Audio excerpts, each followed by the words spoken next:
नमस्कार दोस्तों, आज के वीडियो में हम जानेंगे कि हिंदी कहानी के क्षेत्र में कौन कौन से कहानी आंदोलन अभी तक हुए हैं। देखिए, हिंदी कहानी को मुख्य रूप से हम किस तरह से बांटते हैं हिंदी कहानी के इतिहास को। प्रेमचंद्र पूर्व युग, प्रेमचंद्र युग और प्रेमचंद्रोत्तर युग। हिंदी कहानी और उपन्यास में यह मुख्य विभाजन रहता है। तो प्रेमचंद्र के बाद का जो युग है हिंदी कहानी के क्षेत्र में, मुंशी प्रेमचंद जी 1936 ईस्वी तक सक्रिय रहे और उस समय तक उनके सहयोगी लेखक भी लिखते रहे। प्रेमचंद के बाद, या यूँ कहें स्वतंत्रता के बाद, प्रेमचंद्र के बाद भी उनके, कह सकते हैं, उनके आदर्शों पर या उनके परंपरा को पालन करते हुए बहुत सारे कहानीकार रचना करते रहे। और प्रेमचंद्र के बाद जो हमारा स्वतंत्रता के बाद का समय है, 1954 से या यूँ कह ले 1960 से हिंदी कहानी के क्षेत्र में विभिन्न प्रकार के आंदोलन प्रारंभ हो गए। तो हम देखते हैं, सबसे पहला जो हिंदी कहानी में आंदोलन हुआ स्वतंत्रता के बाद 1960 में, ठीक है, 1954 या हम कहते हैं 1960 का जो समय था, ठीक है। नई कहानी पत्रिका प्रकाशित हुई। भैरव प्रसाद गुप्त ने दिल्ली से नई कहानी नामक पत्रिका को प्रकाशित किया। और उसके बाद हम कह सकते हैं कि 1954 या 1960 से जो कहानियों का दौर रहा, उस आंदोलन को क्या नाम दिया गया? नई कहानी नाम दिया गया। और इस आंदोलन, नई कहानी आंदोलन के प्रवर्तकों में मुख्य रूप से 3 लोगों का नाम लिया जाता है: मोहन राकेश, राजेंद्र यादव और कमलेश्वर। ये 3 हिंदी में नई कहानी के प्रवर्तक माने जाते हैं: मोहन राकेश, राजेंद्र यादव और कमलेश्वर। इसके अलावा नई कहानी में कौन कौन से लेखक आते हैं नई कहानी आंदोलन में? मोहन राकेश, राजेंद्र यादव, कमलेश्वर, मार्कंडेय, फणीश्वरनाथ रेणु, धर्मवीर भारती, हरिशंकर परसाई, भैरव प्रसाद गुप्त, डॉक्टर लक्ष्मी नारायण लाल, अमरकांत, अमृत राय, विष्णु प्रभाकर, द्विजेंद्रनाथ मिश्र निर्गुण, भीष्म शाहनी, उषा प्रियंबदा, मनु भंडारी, कृष्णा श्रोवती, शिव प्रसाद सिंह, शैलेश मटियानी, कृष्ण बलदेव वैद, निर्मल वर्मा, ज्ञान रंजन। ये जो लेखक हैं वो नई कहानी के अंतर्गत आते हैं। नई कहानी का अगर हम नई कहानी आंदोलन का हम मुख्य रूप से समय मान ले तो हम मान सकते हैं 1954 से लेकर 1962 तक का ईस्वी का जो समय था वो हिंदी साहित्य में नई कहानी का दौर चल रहा था। 1954 या 1960 आते आते इस कहानी आंदोलन को नई कहानी आंदोलन नाम दे दिया गया था। तो ये हो गया 1960 से 62 या 1954 से 62 तक नई कहानी आंदोलन। उसके बाद जो दूसरा कहानी आंदोलन शुरू होता है वह है हमारा अकहानी आंदोलन, ठीक है। नई कहानी के विरोध में विभिन्न प्रकार के कहानी आंदोलन चले। तो दूसरा जो हमारा कहानी आंदोलन है वो कौन सा है? नई कहानी के बाद अकहानी आ गया। 1960 या 62 के आसपास नई कहानी के बाद अगला आंदोलन आ गया अकहानी। और इस आंदोलन के प्रवर्तक मुख्य रूप से डॉक्टर गंगा प्रसाद बिमल, अकहानी के प्रवर्तक डॉक्टर गंगा प्रसाद बिमल माने जाते हैं। और अकहानी आंदोलन में अन्य लेखक कौन कौन से आ जाते हैं? डॉक्टर गंगा प्रसाद बिमल, जगदीश चतुर्वेदी, रविंद्र कालिया, दूधनाथ सिंह, प्रयाग शुक्ल, सुधा अरोड़ा, ज्ञान रंजन, रमेश बख्शी, श्रीकांत वर्मा, विजय मोहन सिंह, विशेश्वर आदि। ये सभी जो लोग हैं वो अकहानी आंदोलन के अंतर्गत आ जाते हैं। उसके बाद नई कहानी के विरोध में जो दूसरा आंदोलन आता है वो आ जाता है सचेतन कहानी। इसके पुरोधा कौन माने जाते हैं? डॉक्टर महिप सिंह। 1964 में इन्होंने आधार पत्रिका में सचेतन कहानी विशेषांक का प्रकाशन किया था और उसी के आधार पर 1964 के आसपास सचेतन कहानी आंदोलन माना जाता है। सचेतन कहानी आंदोलन में महिप सिंह के अतिरिक्त कौन कौन से लेखक शामिल हैं? महिप सिंह हैं कमल जोशी, मधुकर सिंह, योगेश गुप्त, वेद राही, हिमांशु जोशी, मनहर चौहान आदि लेखक की इस सचेतन कहानी में सक्रिय भूमिका रही। उसके बाद 1968 ईस्वी में अगला कहानी आंदोलन आता है अमृत राय के द्वारा। अमृत राय इलाहाबाद से नई कहानियाँ पत्रिका का प्रकाशन करते हैं और उन्होंने सहज कहानी का नारा दिया।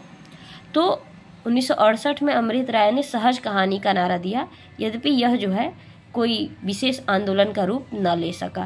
फिर भी सहज कहानी आंदोलन कौन शुरू किया? अमृत राय ने, ठीक है, 1968 में। उसके बाद आ जाते हैं 1972 ईस्वी में। 1972 ईस्वी के आसपास जो नई कहानी आंदोलन के प्रवर्तकों में शामिल थे कमलेश्वर जी, उन्होंने सारिका पत्रिका के माध्यम से समानांतर कहानी आंदोलन चलाया। ठीक है, 1972 में कमलेश्वर ने सारिका पत्रिका के माध्यम से समानांतर कहानी आंदोलन चलाया।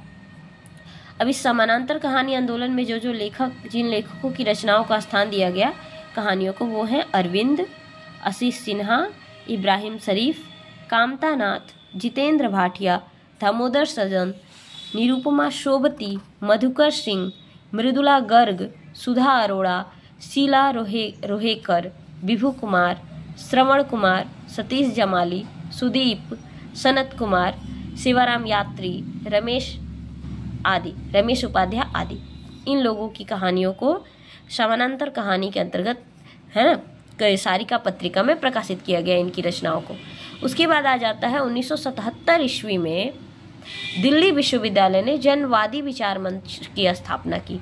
ठीक है, तो अक्टूबर में सन 1978 ईस्वी में इसी मंच के तत्वाधान में हिंदी लेखकों ने एक शिविर आयोजित किया और फरवरी 1982 में दिल्ली में जनवादी लेखक मंच का प्रथम राष्ट्रीय अधिवेशन भी हुआ और इसी समय से कहानी रचना के क्षेत्र में जनवादी आंदोलन सक्रिय और गतिशील हुआ। यानी कह सकते हैं दिल्ली विश्वविद्यालय के तत्वाधान में जो जनवादी लेखक संघ का प्रारंभ हुआ, उसके बाद हिंदी कहानी के क्षेत्र में 1942 के आसपास से जनवादी कहानी आंदोलन, ठीक है, प्रारंभ हो गया।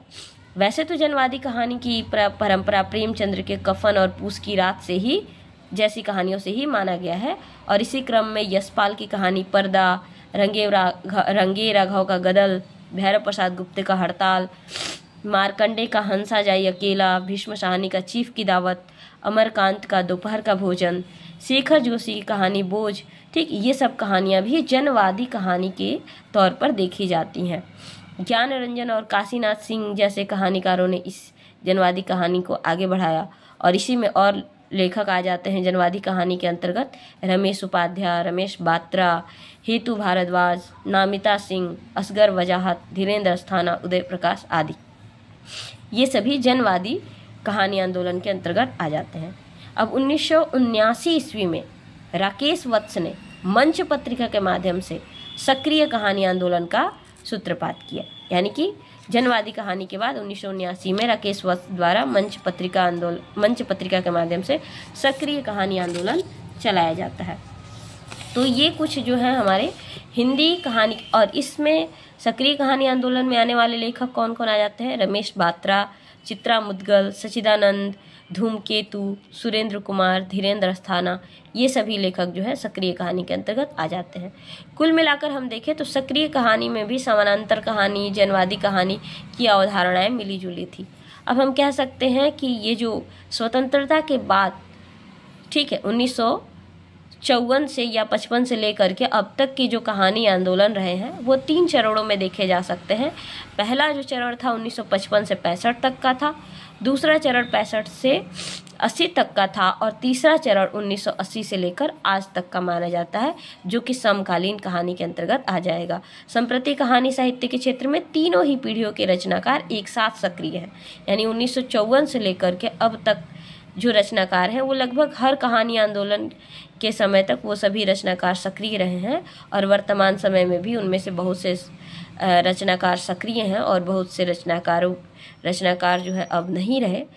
तो हम देखते हैं नई कहानी से लेकर के अब तक समकालीन रचनाकारों तक विभिन्न कहानी आंदोलन चले और ये जो कहानी आंदोलन था उसके बारे में एक बात कहा जाता है कि उपर्युक्त सभी आंदोलन जो हुए, यानी कि चाहे नई कहानी, अकहानी, समानांतर कहानी, सक्रिय कहानी, सचेतन कहानी, जनवादी कहानी, जितने भी आंदोलन हुए, अगर इसको विचार किया जाए तो ये स्पष्ट हो जाता है कि इनके मूल में जीवन संदर्भों के बदलाव और उनकी अभिव्यक्ति के प्रयत्न में कथ्य और शिल्प में अनिवार्य परिवर्तन की मांग कम और उन नायकों की व्यक्तिगत महत्वाकांक्षा अधिक थी।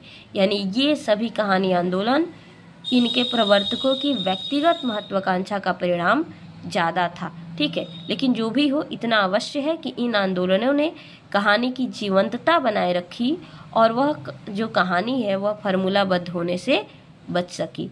तो ये है विभिन्न कहानी आंदोलनों का परिचय। इसी प्रकार की जानकारियों के लिए चैनल से जुड़े रहें। चैनल को लाइक और सब्सक्राइब करें। धन्यवाद।